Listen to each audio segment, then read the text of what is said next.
Hey guys, it's me, Tiffany, and welcome back to my channel. I am outdoors again. I don't think I've done one of these videos in a while. There's gonna be outdoor noises. Nothing I can do about that. So I finally read number 4 of the 6 of Nubia.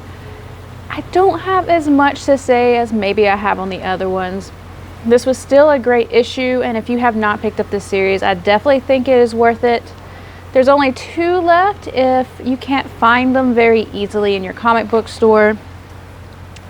Sorry, I have another thing here. If you can't find them easily on your comic book store, there are on Amazon and a few other digital comic sites. Or, because you know there's 2 left, if you want to wait till the trade. So far, I think the trade will be worth it. Obviously, I haven't read the next 2. And also with Wonder Girl ending, which I haven't read yet, but I plan to. I heard it's real good. And the new Wonder Woman, and then this. Apparently there's going to be like a battle royale or something where they all come together and it's like the fight of the Amazons or something. I can't think of the name.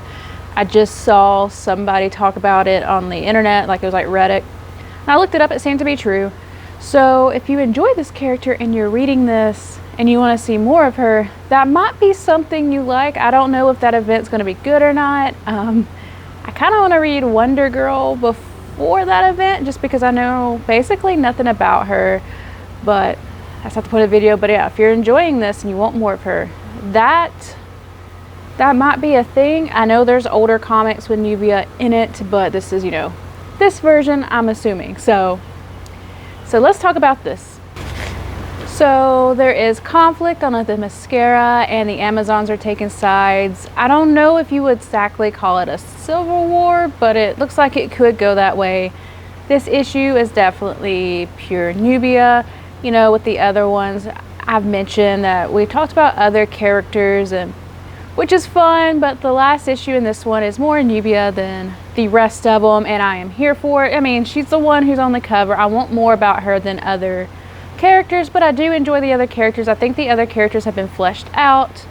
There is action in this one, and kind of like the other ones where I've mentioned there's action. The art looks sort of like they're posing instead of being fluid. You know, there's a certain fluidity that needs to be happening with action scenes. So I think the art is still a little weak within the action scenes, but maybe because I'm more used to it, it didn't bother me as much as it did the last issue. And we also get flashbacks of her in the 70s with her history with Andromaca. Sorry if I'm saying that wrong. My brain is tired. What's interesting though is this is, even though it's in the 70s, it didn't show her 70s costume. It showed her 2000s costume. So I thought that was an interesting choice made by the artist. You know, maybe, I mean, the silver costume is really gorgeous, but I don't know if they just wanted multiple little Easter eggs or whatever. I don't know what their thought process was behind this decision. So as I mentioned, like, you know, the action's a little weak, but the characterization and the way these characters are fleshed out is done very, very well. We see Nubia and Miss Knight in a relationship, and it looks really organic, looks really beautiful, and I love seeing such an organic, queer relationship in these comics. You know, it does not feel forced. It's really nice. Like, you can just see the little twirling in her hair and like the little flirting. Like, it looks really nice, and that's the kind of things I like to see. You know, it's just like subtle, but it's definitely not like, it's very obvious but subtle at the same time. It's just done very nice. There's a good balance within the flirting and all of that. So we get more about monsters, and like, I like the way the harpies look in this, even though they're not that big. So Medusa definitely gets more backstory. And they try to flesh her out. And in the past, I've noticed they try to make her very one-dimensional, very cartoon villain. And in this one, they did not do that. I kind of don't like how or who got Medusa, but I do like that they fleshed her out more. And I think the author of this does a great job at characterization. I'm curious, I haven't read anything I'm aware of that's by this author, but I think honestly she would do great at contemporary stuff or stuff that's like more contemporary than action or fantasy, but I don't know. But I'll just like, you know, I mean, I prefer fleshed out characters, especially now that I'm older, and now, like, you know, media is making things less cartoonish and one-dimensional, and this is definitely going along with that, and I enjoy this so much. So I wanted to show a little bit of art on the inside. So here was like what I meant by the action scene, where it looks very stale, you know, like, you know, I mean, it looks more posed and fluid, but I don't think the art's bad. I think the coloring is really good. Like, it's not super bright, but it's not muted. Like, it just fits the world very well.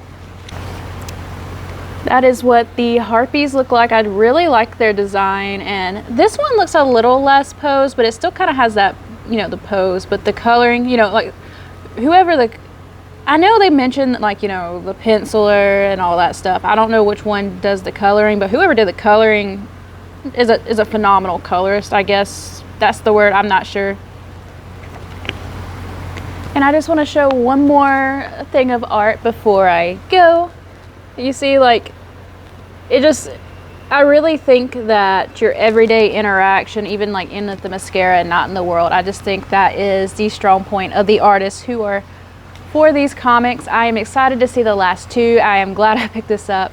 I have not read a monthly issue in a long time. Like, even when I was younger and I read more into comics, I would just wait till trade, or have to go to the library or get one of those big buses, or, you know, I had friends who read comics, so sometimes I'd read their comics instead of getting my own. Just, you know, I did not live in a time where comics were 25 cents, you know, and it's just, but I'm glad I am kind of getting back into this. There's a couple of other things I am reading monthly now, because this got me back in the jive. This got me back into reading monthlies, which I don't think I've ever read more than like 2 or 3 at a given moment, but it got me more interested in other monthlies.